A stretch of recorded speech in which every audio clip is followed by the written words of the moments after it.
What is up, guys? It's Tomas Baranyai here from Real Talk. I've got a very special guest today on the podcast. He's a very close and good friend of mine, and he is also my personal trainer. I guess I'll just let you introduce yourself. What's going on, guys? It's Vinny in the house. Vinny Cappuccitti, aka Vinny West, head trainer, owner, boxing coach at the West End Athletic Club, the newly opened West End Athletic Club in Etobicoke. What's up, man? Thanks for having me on. Dude, I really appreciate you coming on. It's the 7th of January right now. Yeah. And I thought we're obviously going to talk business and, you know, where the industry is going and where you see things changing. You have more knowledge about training than anybody I know. Thank you. So Thank you. Undoubtedly everybody listening is going to get a lot of good information. But I was also wanting to spend a little bit of time on goal setting. It's that time of the year where people have it in their mind that they want to make changes. They want to have certain things happen throughout the year. And we're a week in. Within about another 7 days, statistically, that's when the biggest drop-off happens for people who give up on what they wanted to change. Well, there's the old joke, right? January 1st is the busiest time for a gym. Absolutely. February 1st is the most quietest time for the gym, right? So, you know what I mean? I get it. Like, I understand why. Absolutely. But it's like going to a gym on a Monday, right?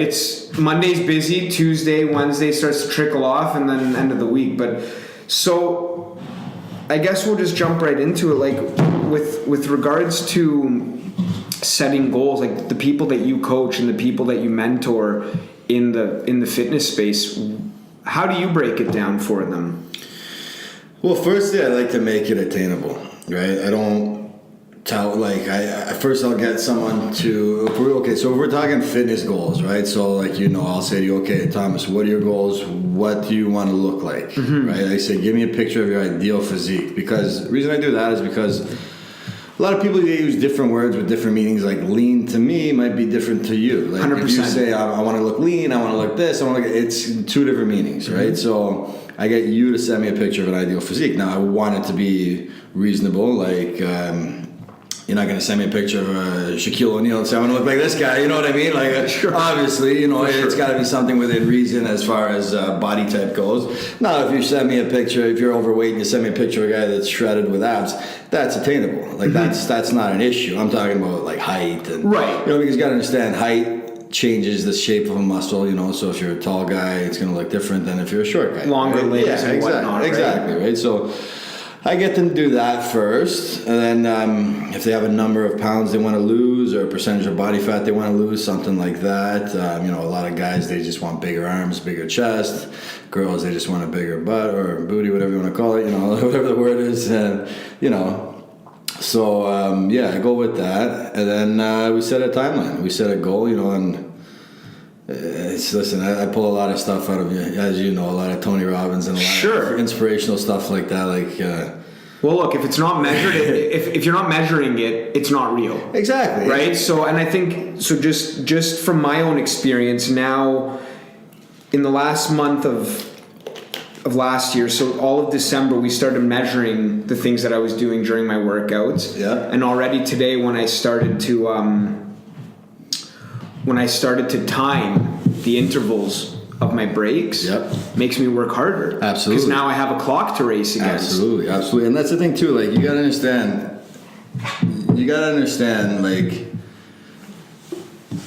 fitness is no different than anything else, right? So if you're gonna go on a road trip, let's say you've never been to Niagara Falls, you're not just gonna drive. Right. You know, you're not just gonna get in your car and say, oh, well, I hope it's this way, or start driving and, you know, and make a left turn here, a right turn. It doesn't work that way, you know? That's a good point. I like to set a roadmap, you know, and whatever that looks like, that's how we do it, right? So, and then, like a car trip, you have a realistic estimated time of when you're going to get there, right? Exactly. And like anything, the more detail, the better of an outcome you'll have. You know what I mean? Like, so I like to break it down. So I'll either reverse engineer it, or I'll already know, like, there's a lot, some are easier than others, you know what I mean? Some goals are more attainable and easier for me to figure out than others, you know? At the end of the day, it's don't want to say it's pretty basic, but there's just keys like anything. You got to be consistent. That's the main thing is consistency. 100%. Consistency is like anything is the hardest thing to do, but it's the easiest thing to do. You know Absolutely. like, right? So the ideas are simple. The execution is what's difficult, exactly. right? Because it takes commitment. 100%. But like anything, you have to make up your mind and say, this is what I'm doing. I'm all in. And then once you decide, with everything in your being that you're going to do it, you do it. You know what I mean? Like, it's no different than quitting smoking or quitting bad habits or like, and it's like, but you got to understand it's a process. So it's interesting because a lot of business people always talk about having a plan B, right? In business, okay, well, if plan A doesn't work out, set yourself a plan B. And you talk to certain people and they say when you set yourself up with a plan B, you're already giving yourself... I feel it. You're already... an out. It's an out. You're saying it's okay for me not 100%. To execute on plan A because I've got a backup. 100%. So if you don't give yourself that out, like Tony says...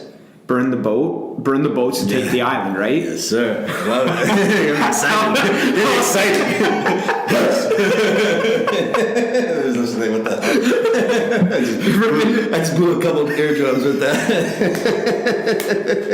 Makes you want to jump over and make a move.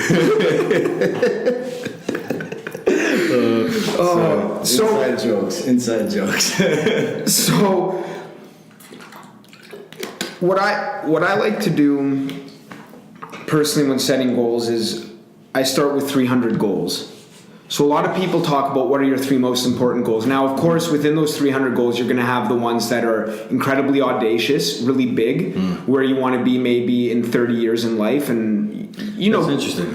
Yeah. No, I'm just. But some of the smaller goals might be take my wife and daughter to the movies next week. Right. Take them out, take my wife on a date, right. Make sure I get out with her here, make sure, there's a certain thing I want to buy that by this and this date. Right. So they don't all have to be big, but the more goals you set, the more you start to think like that. 100%. And the benefit of thinking in a certain way is you're more likely to start thinking with a successful mindset, which changes the way you do everything, right? So the biggest key to this, I find, is writing it down.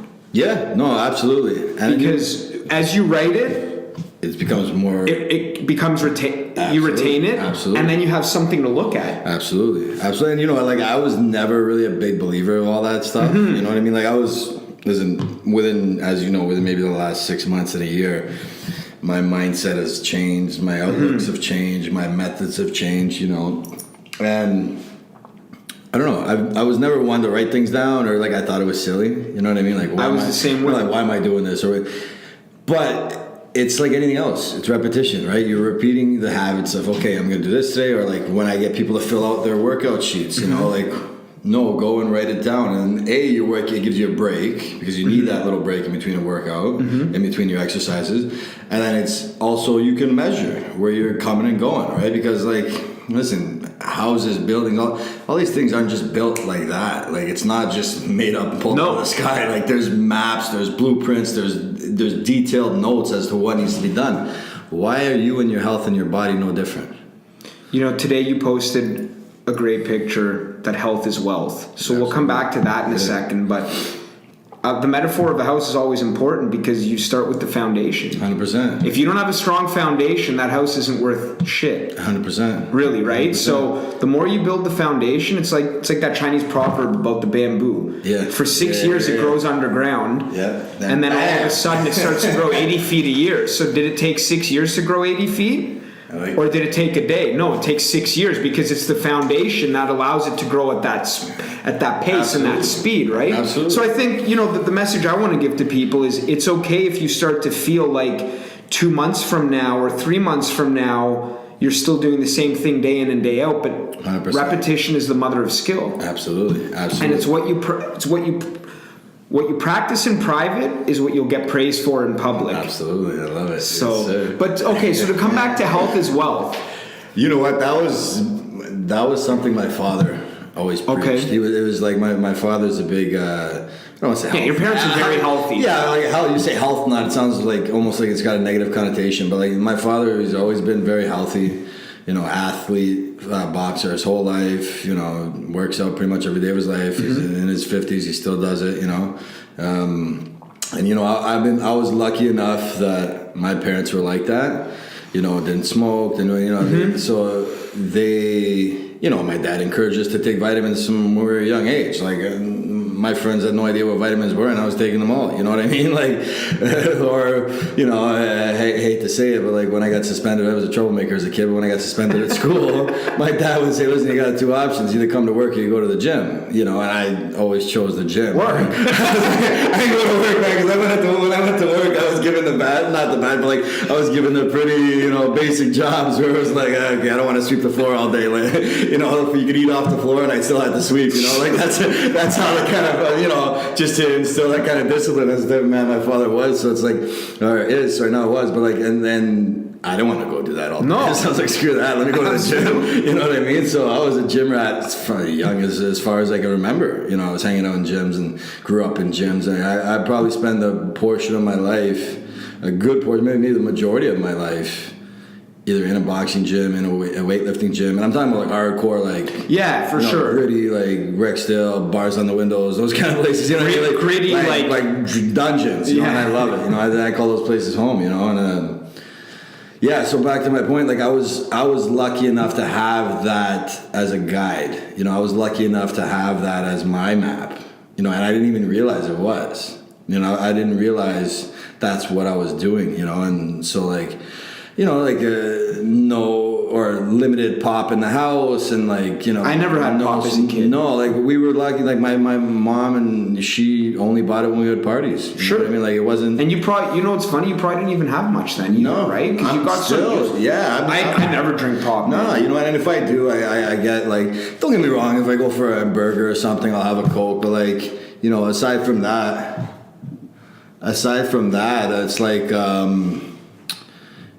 I'll drink Zevia, which is like no calorie, no sugar. It's like a fake pop. Almost. Okay. You know what I mean? Like I do one of those, and so that was what I had for the most part, So I know I was lucky enough that I was, I had good habits as a kid, or I was, good habits were instilled on me. Sure. So my father always said, health is wealth. If you, what good is your health or what good is, $1 million or all these things you're working for if you don't have your health? Absolutely. You know what I mean? Like, you can't get out of bed in the morning. What the hell is the point of working all day long? You're the richest person in the cemetery. It means nothing. What the hell's that going to give you, right? It means nothing, right? So it's like, I think the interesting thing to point out to people, especially the younger listeners, you had somebody to show you.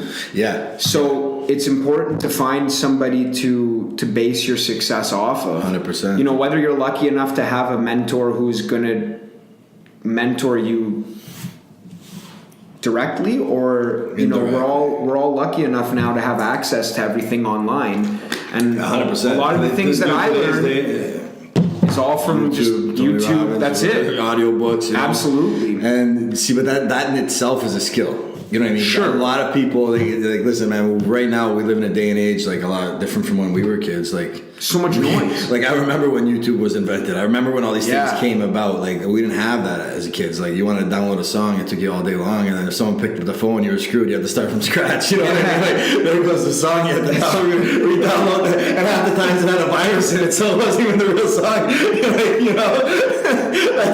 That's how we grew up. You know what I mean? So it's like, right? But 200 songs on Napster, your computer was full. It took you all a year. So it's like nowadays there's so much access to anything, but people are still lazy. Yeah. People still don't want to do the work. Well, I think another thing you touched on the other day was a lot of people dabble. 100%. We live in a culture now where dabbling is all of a sudden... Because it's too easy. It's too easy to dabble. I think money's been easy, though, and I talk to people a lot about this, and tough times are ahead because tough times always follow good times, and good times always follow tough times. It's a cycle, but when money's been as easy as it has been recently, it makes a lot of people complacent. Absolutely. And complacency is... It's so true. Death, it's right? So true. Especially in business. Like, when you start to become complacent and you're no longer innovating, I mean... A lot of people touch on it, but Gary Vee says it too. Like, bigger companies than you have gone bankrupt. Like, look at Sears, right? Yeah. It was an institution. It's true. And they sat on their laurels, that they didn't do anything to change and to keep up with the times. And the other day I was downtown for dinner with my wife, and she pointed out to me just along Queens Quay, because for those of you who know Toronto or maybe don't, Queens Quay is just south of the lakeshore and it's along the lake, and there's mostly just condos there. Right. There's a Walmart fulfillment center there, or maybe not a fulfillment center, I don't know what it's called. But basically, you can order things online from Walmart, right. And because there's no area around there that Walmart could open up, people can actually go to this depot to pick up their goods at night. No way. So Walmart will deliver it to a certain location, and everybody can go there to pick it up. I've never heard of that before. So And I didn't either, but this is the whole idea of innovation, right? Like Walmart knows that Amazon is a big threat to them, so they're now adapting to change, right? But that's what you have to do. Like, man, listen, anything, if you don't evolve, you die. So anything. So then let me ask you, and this is one of the things that I think is really great about talking to you about fitness and health. I remember when we first met, you basically told me that you've tried basically every diet and workout. Pretty much. Which makes you an incredible first-hand person to talk to about workouts, right? Because you've tried them all, and you know what works and what doesn't, and what worked for you, and at least you could tell people if they're experiencing what's right or wrong with doing certain things. So how do you kind of see technology changing the workout industry? And so how do you see changes kind of coming about now? Because I know you do, I think, if I'm correct, you do online coaching too, right? Yeah, I do online, in-house, Skype, one-on-ones, two-on-ones, three-on-ones, group settings, classes. I do it all, basically. I write up plans, I send it to you. You don't have to come see me. I'll send you a full workout plan. You know what? One thing I learned is no two people are alike, obviously. So no two diets, like what works for you might not work for me. Right. And what workouts work for you. Workouts are a little easier because it's generally kind of the same thing. Muscles are muscles. Yeah, right? It's kind of the same thing. Depending on your goal, that depends what kind of workouts you want to do. But as far as the actual diets themselves, some people can function on keto, some people can function on paleo, or listen, I just eat, you know what I mean? I eat sensible, I eat you know what I mean? I eat relatively clean, just because I know, because I've experimented my whole life. I'm that type of guy. It doesn't matter what it is, working out, whatever. I want to know for myself, because I'm gonna try it myself. I'm gonna see if it works for me, and if it works for me, then we'll see if it works for you.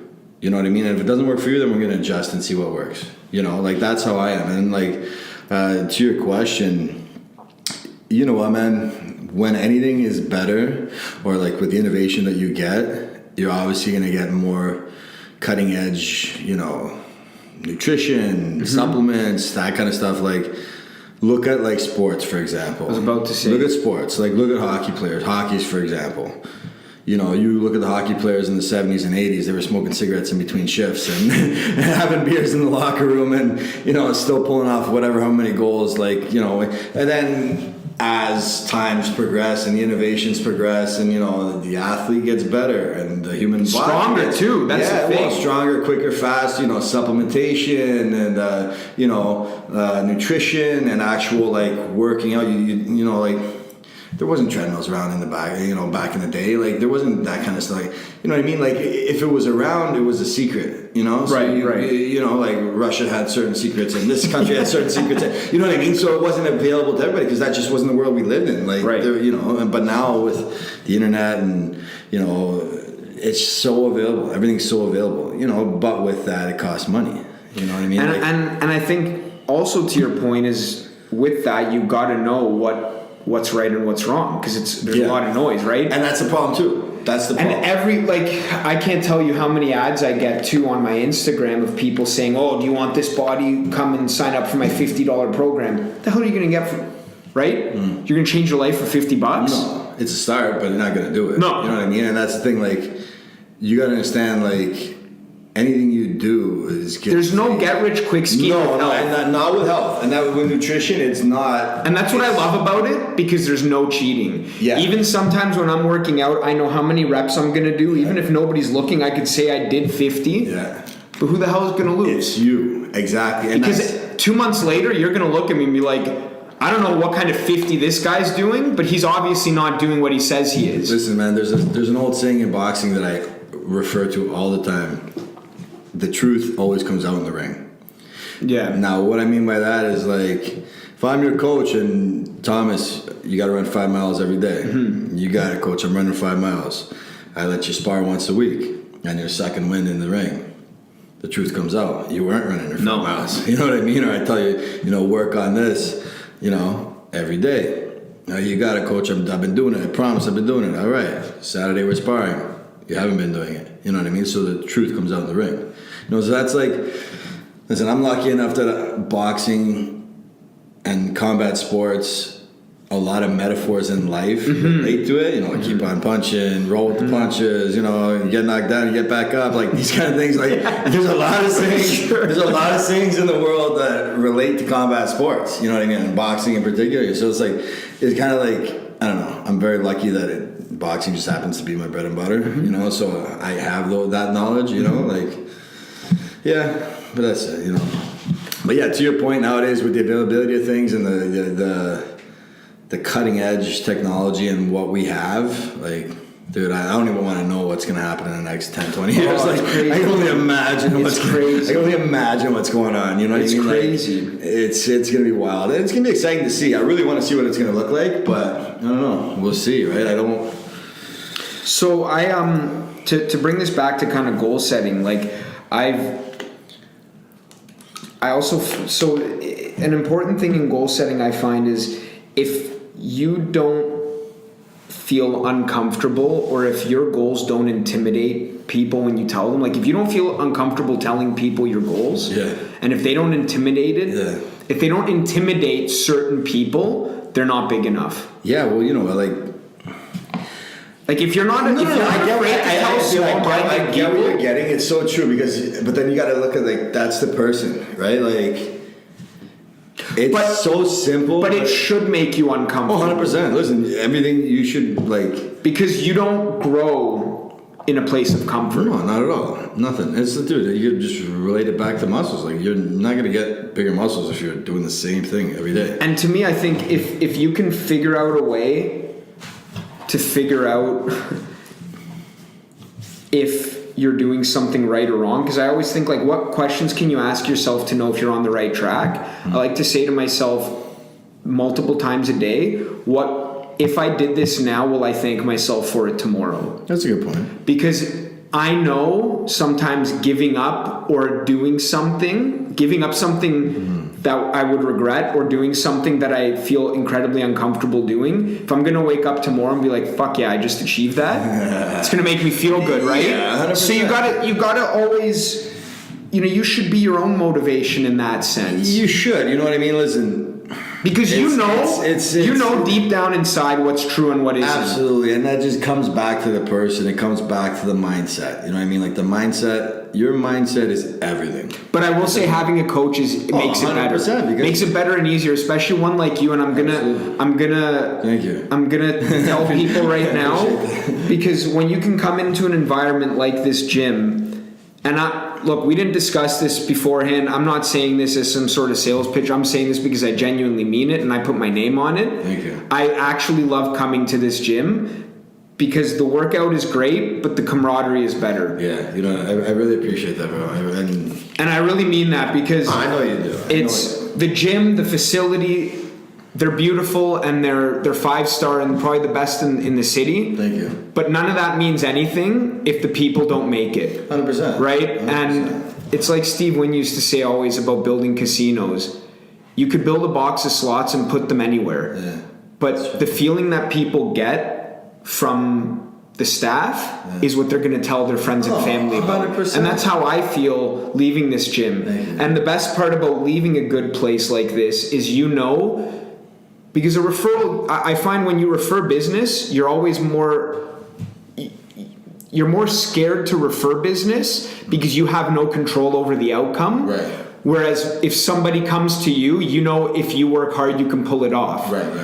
But when I refer people to this gym, I never have to worry because I know the outcome is going to be there 100% of the time. I appreciate that. So I appreciate, and listen, like, that's what I'm going for, like, yeah, thank you very much. I'm not saying that, I'm not blowing smoke. No. Like, dude, like, you're one of my closest friends, but it started off, and you should thank your wife. Yeah, absolutely. She's the one who bought you that gift card to come take PTs with me, you know what I mean? And then, like, look at us now, right? That's it. So, it's just, but, like, that's what I'm going for here. Like, that's the environment I'm building. Like, I want it to be like a family, you know what I mean? Like, well, and I think it's important, sorry to cut in quickly, but I think for a lot of people listening too, like, you shouldn't go to a gym and be intimidated by the people. No. Intimidated by your goals, maybe, because everybody's a little bit afraid to start. They don't want to be the guy that can't do a push-up. They don't want to be the guy that can't do a chin-up, right? So I get that, but if you're feeling that not just because of yourself, but because of the people that you're at the gym with, you're at the wrong place. Yeah. And I don't care what place that is, and I'm not taking a shot at a certain place, but any place that you don't feel comfortable because people make you feel a certain way. Yeah, you know what? You should never. No, man. When it comes to bettering yourself and going to the gym and working on goals, you should never. You shouldn't feel ashamed of it. Listen, a lot of people do because that's a self-confidence thing or self-esteem. But like if you are walking in this gym to lose 20 pounds, 30 pounds, whatever, because you want to make yourself feel better, you know what, man? If I ever see somebody putting that person down, I'm giving their money back and I'm kicking them out of the gym. Absolutely. Like, I don't tolerate that stuff because that's not right. No. And like, you got to understand, it's scary to want to change and it's hard. You know what I mean? And nobody likes to do it, myself included. And I'm going to jump right in on that too. Yeah, because it's a scary thing to do. 100% it is, and and put on top the fact that you're exposing your weaknesses. Because let's be real, like, you don't come to the gym. Well, yeah, you do come to the gym to work on your strengths, but at the end of the day, like, if you want bigger arms, it's because that's your weakness, right. So you're working on your weakness. Actually, it's an interesting. You know what I mean? Like, and Arnold Schwarzenegger was the guy. He made a point of it, like, expose that weakness so you can show it growing. So you can work on it and you can show everybody, look how big my arms have gotten through hard work and dedication. You know what I mean? And it's actually, it's scary because nobody wants to be vulnerable. Like, you know what I mean? Like, but it's part of the process. Could you imagine, to keep this business and gym related, could you imagine if Jeff Bezos and Arnold Schwarzenegger would have had the technology that we have now, and they would have been able to videotape the process that they went through from start to finish?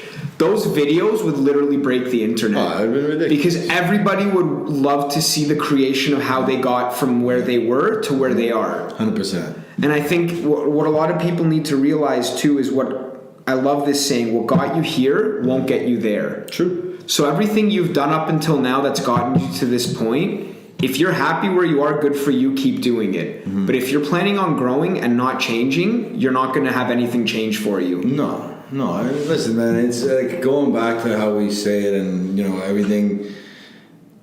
It's fitness, it's life, it's whatever you want to say. It's the easiest thing you'll do, but the hardest thing you'll do.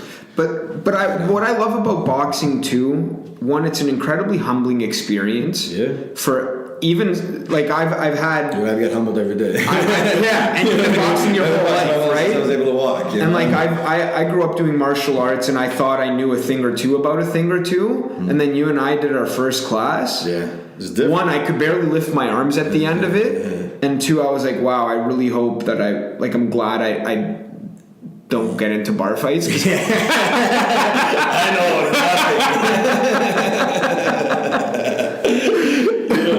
It's so true, but it's good on you for taking it on. You know what I mean? Like, yeah. Dude. And anybody who takes it on, exactly. Right? And maybe if boxing isn't necessarily the one thing for you, at least you've given it a try, right? And that's what I love about here too. At least there's the whole gym aspect too, right? Absolutely. It's not just boxing; there's fitness as well. Absolutely. So, to talk a little bit about boxing now, because I do like boxing. I know it's becoming more of a fun sport to watch again. There's bigger. There's more names coming out now, right? Yeah. I think the UFC's helped as well. Yeah, and I think that when Mayweather and McGregor crossed over, it brought a lot of attention to boxing. Yeah, UFC was already there. Let's be serious, right? McGregor had his name. Yeah, Mayweather had his name, but he was one among many. Right. So, how do you see the sport at this point, and where do you see it going? Like, you know what? Like, people always say boxing's dead, or boxing's not dead. Boxing's never been dead. It just hasn't been marketed correctly. Absolutely. You know what I mean? And I'll be the first to say it. I'm a huge fan of the UFC. I actually prefer watching the UFC sometimes over boxing. Yeah. You know what I mean? Because A, they're marketing geniuses. They're amazing at what they do, and people want to watch the entire card. From start to finish. Yeah, it's not just boxing. They don't have that model, unfortunately. It's more, the last 2 fights or the last 3 fights. If you're a fan, you know who they are. Even if you're not a fan, you'll know maybe 1 or 2 fights of the whole card. The card's got like 10, 12 fights. You know what I mean? So it's unfortunately not marketed the best like that. For whatever reason. Listen, don't get me started on boxing. I think boxing in itself is a whole different animal. But.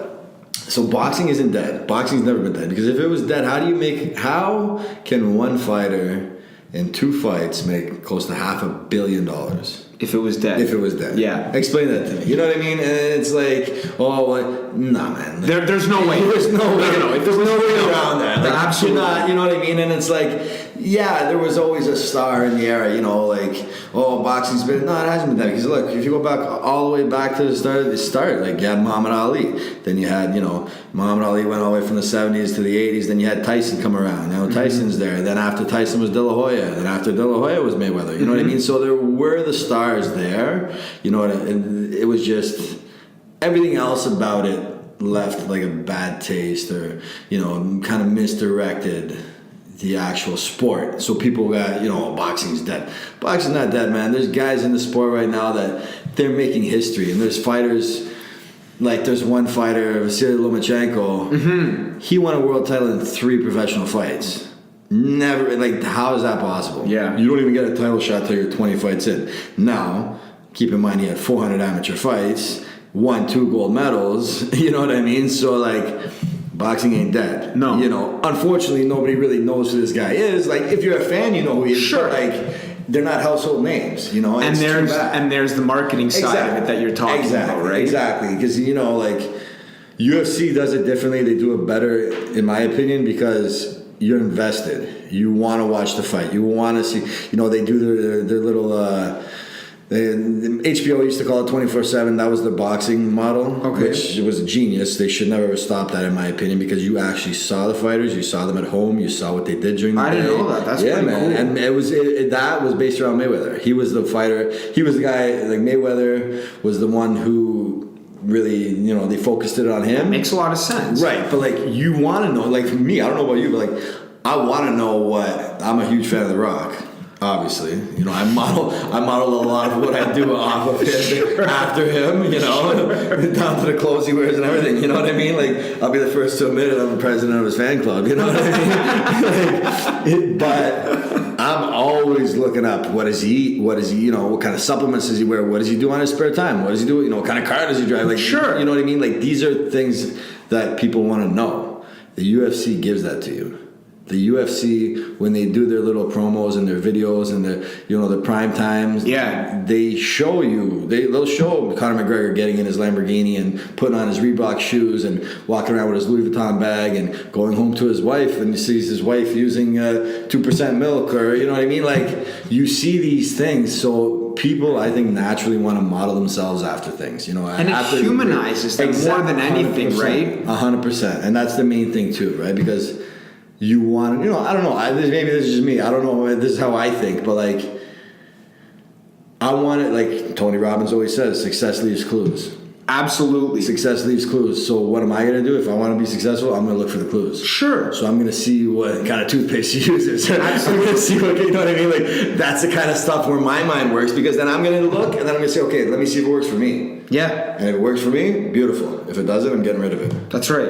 So I don't know. That's just what I think. Where boxing, to go back to the, we Yeah, went yeah. a little tangent, but like, It's good. I think that's where boxing fails to, what they fail to do. Like, don't get me wrong, they do it with Mayweather, and they do it with a couple other fighters, but at the end of the day, I think they should do it a lot more. And, that's... Mayweather's an interesting study too, right? Because he's turned the business, he's turned it into a business. 100%. And I loved when he said too, like, I became the guy that everybody would love to hate. 100%. And by becoming the villain, everybody would pay to see if that next fighter could be the guy to knock him out. Dude, it's no different than life. Like, there's always, or a movie. You go to see a movie, you see a big bad guy, you're like, oh damn, I want to see this guy lose. Or you root for him. You either root for him or you root against him. That's right. Turn off before the end, before the bad guy dies. Right? So it's like, and Mayweather, you got to give him credit. He's a genius. He's a genius. 100%. 100%. Like, and people hate on him. Listen, I'm not a fan of him as a person. I'll be the first to admit it. As a person, I'm not a fan of him or what he's done or what he does. As a fighter, I think he's a genius. As a businessman, I think he's a genius. You know what I mean? Because he just fought a Japanese kickboxer. He made $9 million in 1.5 minutes. You know what I mean? Like, and people are hating on him. Oh, well, listen, man, Muhammad Ali did the first exhibition. Muhammad Ali, people don't even realize, Muhammad Ali did the first mixed martial arts fight back in the 70s. He fought a Japanese wrestler, and it went to a stalemate because the wrestler laid on the floor all day and kicked his legs, and Muhammad Ali was waiting for him to stand up, and it was basically a farce. That was in the 70s. That was an exhibition. You know what I mean? Mike Tyson had an exhibition with some football player. Oscar De La Hoya fought Shaquille O'Neal. You know what I mean? Like, these have been happening as long as we know. And now all of a sudden everybody hates on Mayweather because he was the one. He actually fought a legitimate fighter. It's interesting because it's just cross-branding. And you see it in every other business, right? It's like a Happy Meal having Marvel characters. All it is two brands coming together to help each other out. That's exactly. And there's nothing wrong with it. And when people people will always find a reason to complain. Absolutely. But tell me, like you said, show me somebody who would turn away $9 million for a minute and a half worth of work. You know what, man? 90% of it is all jealousy or whatever, or however many percent of it. Like, you're just hating on the guy. That's it. That's all it comes down to. You say what you want, let him do it. You're just hating on the guy. You know what I mean? And like I said, I got nothing against him. I never knock a hustle. You know what I mean? If you're a hustler, I never knock it. Like, there's no reason to. Like, listen, man, again, I'm going back to Tony Robbins, as always, but, like, there's two types of people in this world, and we're going to bring it to architects. Okay, there's two types of architects in this world. You can either blow everybody else's building up to become number one, so yours is the last one standing, which makes it the tallest building around, or you can see everybody else's building and you build one taller. That's right. You know what I mean? And it's just a matter of what kind of architect you want to be remembered as. Listen, man, that's life.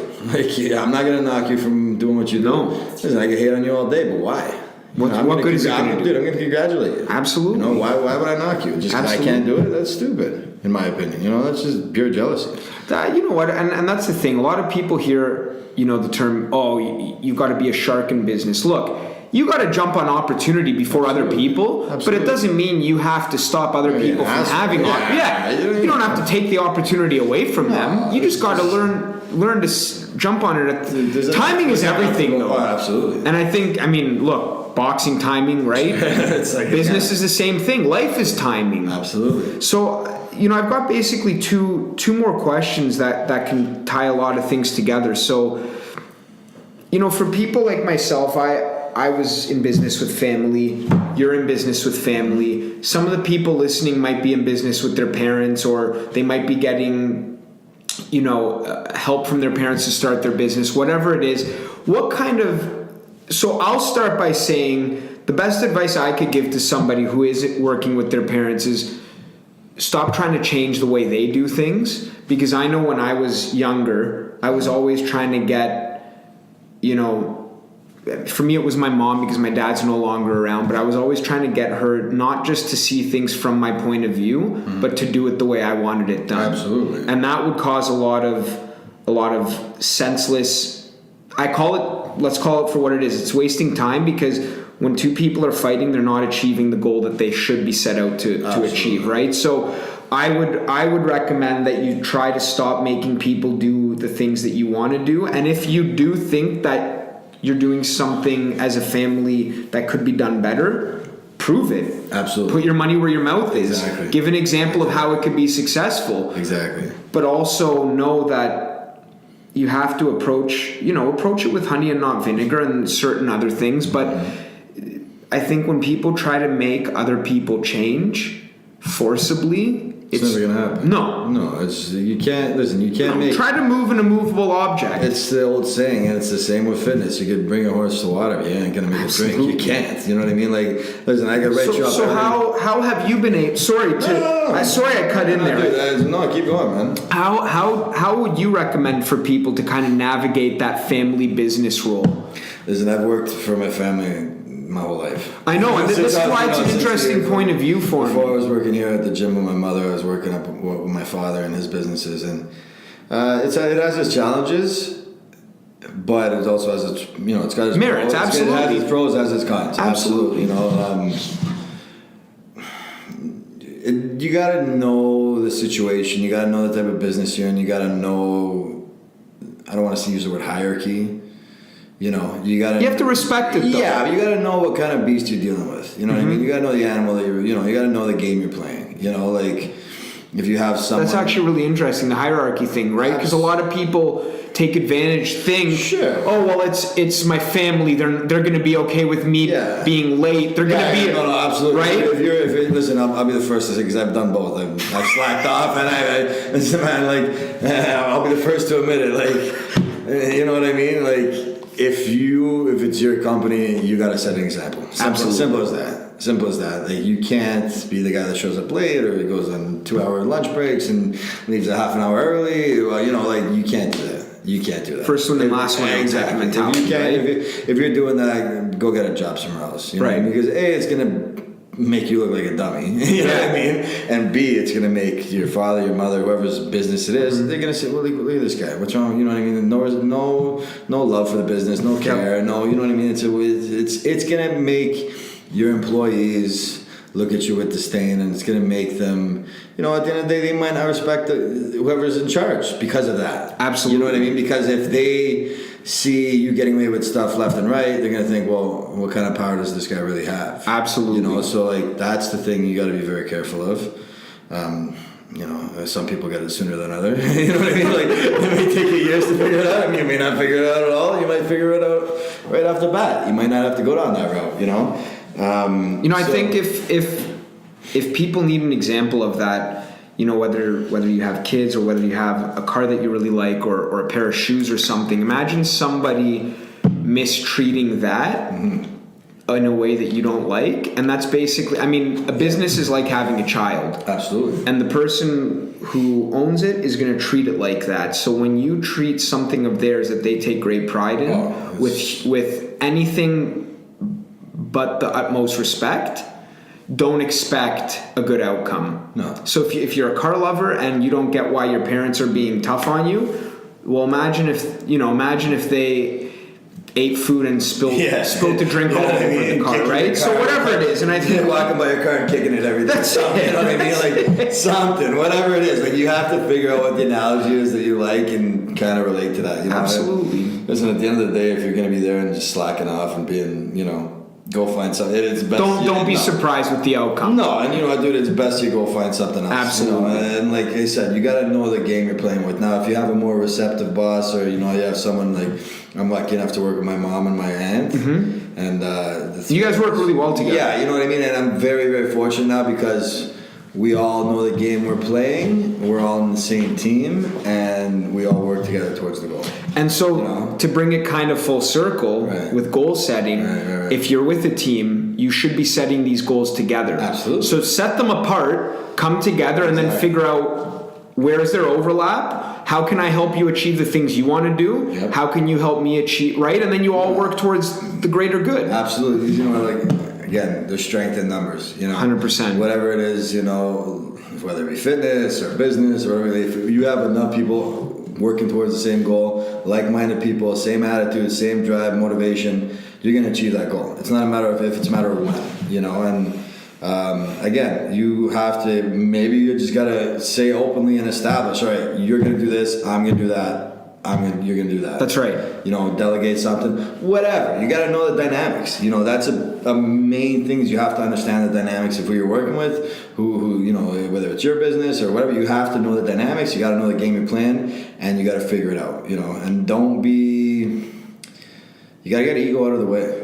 Ego has to, and that's a big one. I struggle with it. Everybody struggles with it. I think ego has to be set aside. So I've got an interesting story. The other day, I was talking with my wife and my brother-in-law, who we help take care of, and he's a lot younger, and they were both telling me that I need to do certain things to change. And I started laughing in the middle of this because it was a bit of an argument, right? And I started laughing, and I said, what's funny? I should appreciate everything you guys are saying to me because you guys are actually helping me become a better person. Absolutely. And I got ego out of the way, and I actually started to listen. Yeah. And people have to stop feeling like they should always just be right. Yep. Because the more you actually listen, the better you become as a person, right? Yeah. And I mean, whatever. It wasn't anything big, but when you actually realize that, somebody said too. I read a great post like when I have haters post on my social media, I'm saving tens of thousands of dollars in consultation fees. It's true. Right? Because these people are going to tell you what you're good and bad at anyway. Yeah, that's true. That's funny. I never looked at it like that. That's hilarious. So I guess my last question is, how do you know when your coach is right for you? Like lots of people talking about... So I think there's been How do you know what coach is right for who? Yeah, like there's just been too much. There's been an influx of business coaches too, right? It's and like anything, man. Everybody thinks they know what they're talking about, but how do you actually know when you found? Well, first and foremost, I think a coach needs to present their results.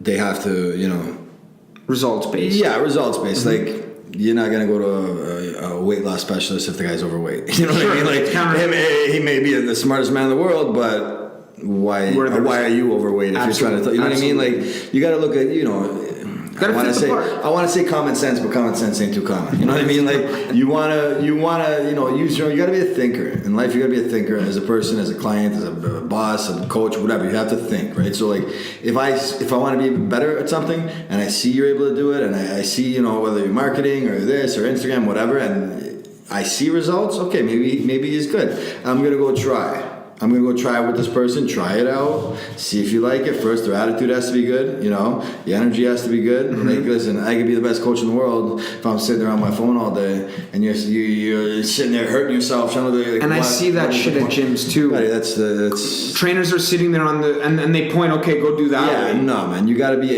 engaged. You got to be there. You got to do, you got to show up, and like, hey man, it's a process, It's like for me with the boxing coach.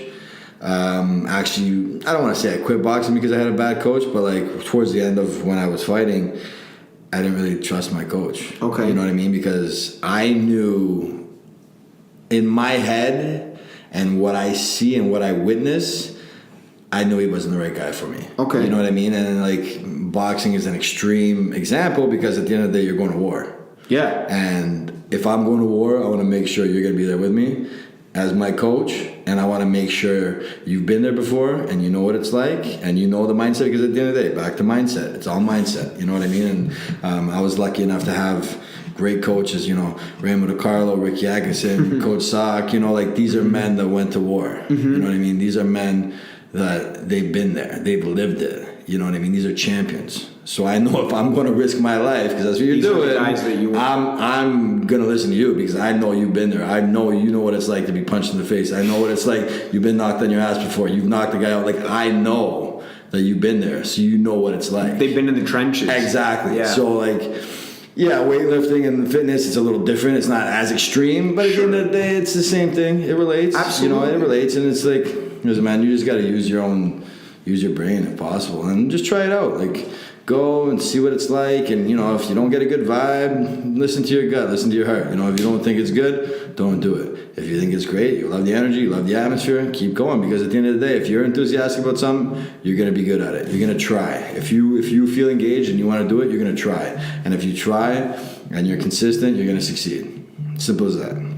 Simple as that. I love it, man. You know what? I read a really interesting quote the other day that, the quote read something like, I asked my mom, how do I know when I meet the right person? This wasn't me asking, this was a quote. So I'm married and I'm happy. Clarify that. Let's clarify that. And the mother responded by saying, if the small things bother you now, it's going to be the small things that end the relationship down the road.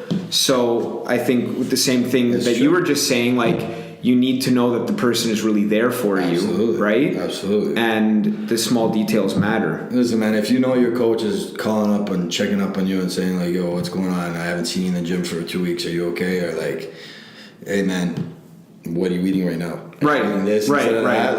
You know that he's taking time out of his day to make sure you're achieving what you got to achieve and changing your life. You know the guy cares. Absolutely. You know what I mean? And that's a big thing with fitness because it's your goal. It's your life. You know what I mean? Like, dude, I just want to change lives. You know what I mean? That's my goal. Like, if you're going to come in and you're going to see me and you're going to put your time in and you're going to put your... Like, first off, I tell you straight up. I'll tell you. I'll tell anybody. I say, listen, if you're going to come see me, I'm going to give you my time. You're going to give me your time. Mm-hmm. No messing around. Mm-hmm. Otherwise, I'll give you your money back. You go somewhere else. Well, and you know what? I think that's really important for people to understand too, because everybody is a walking billboard for you. Absolutely. And if people don't start to look better after training with you, what are you doing? You know what I mean? But you don't want it to look. You don't want it to reflect on you. That's either. What I'm saying. Like, what are you doing? Like, I get what you're saying. As a trainer, like, what are you doing? Like, it's your job. Like, if I was a mechanic and you brought me your car and your tires are falling off as you drive away, like, what the hell am I doing? Right. You know what I mean? Like, it's no different for me. If you're coming in my gym 4 times a week and 6 months you're not what you want to look like or you haven't done anything, you know, something's wrong. Like, listen, part of it goes on the client if they're not doing what they got to do, but the majority of it's the coach, because you come to me because you don't know what you're doing or you want to get better. You know what I mean? Like, you don't know or you want to get better. Simple as that. So it's my job to show you. It's my job to teach you. And if I can't do that, I'm in the wrong business. You know? And it's simple as that. And it's just, you know. So, first of all, thank you. Thank you. Definitely going to have you on again in the future. I really enjoyed this. I love this stuff. Awesome. I love this. I think people listening are really going to enjoy everything you had to say. I know I always take away something from when we talk. But for the people who do want to find you, I mean, I'm going to link you up below. Perfect. Right? But can people just reach out to you if they have questions? Man. Listen, I'm not I'm not a money grabber type trainer. Like, listen, I train a lot of people out of the goodness of my heart just because they want to get better. You know what I mean? Like, if you come to me and say, oh, Vinny, like, I need this, that, the other, like, I'm there. You know what I mean? So if and he means it, guys. Like, if you have a question for him, absolutely, don't be afraid to reach out. No. You know, I might look intimidating. You know, I'm a big guy. You know, I'm a fighter and all that stuff. But I'm a part of the Synchronomy. You know, like, if you want to call me, if you want to have him in your corner, contact me. Yeah, that's what I'm going to do. So I can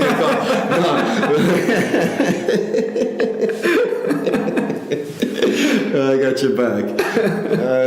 You make me laughing. Okay, so my number, I'll give you my cell phone. 647-549-1189. Instagram, VinnyWest11. Email, VINNYCAPP11@gmail.com. My gym, West End Athletic Club, 283 Bering Avenue, Islington and Bloor area. We're 1 street south of Bloor, off of Islington. The number for the gym, 416-621-1234. Instagram for the gym is at westend.ac. And I want to give a shout out to you. Have a podcast yourself. Yeah, absolutely. I have a podcast, The Vinny West Show. I'm on YouTube. You look me up on YouTube. Simple. It's youtube.com/Vinny West. That's my portal. I have all kinds of podcasts on there. I got great information. A lot of information coming out. I got more content coming out. I got my Instagram. It's unique. It's got every different day is a different theme. I have Motivational Monday, Technique Tuesday. That kind of stuff. So you're always learning. You're getting fitness tips, life tips. Whatever. You just it's different. So check it out. Yeah, follow me. Check it out, guys. I promise you will not be disappointed. And many boxers, I've heard them in person come up to Vinny and say, like, your page is Your Instagram's the best one. I appreciate that. And look, we could go on with the compliments all day, but I promise you guys will not be disappointed. From my end, thank you once again for listening. I really appreciate it. Once again, I'll link up everything down below so people can reach Vinny. And until next time, thank you guys again. Take care. Thanks, guys.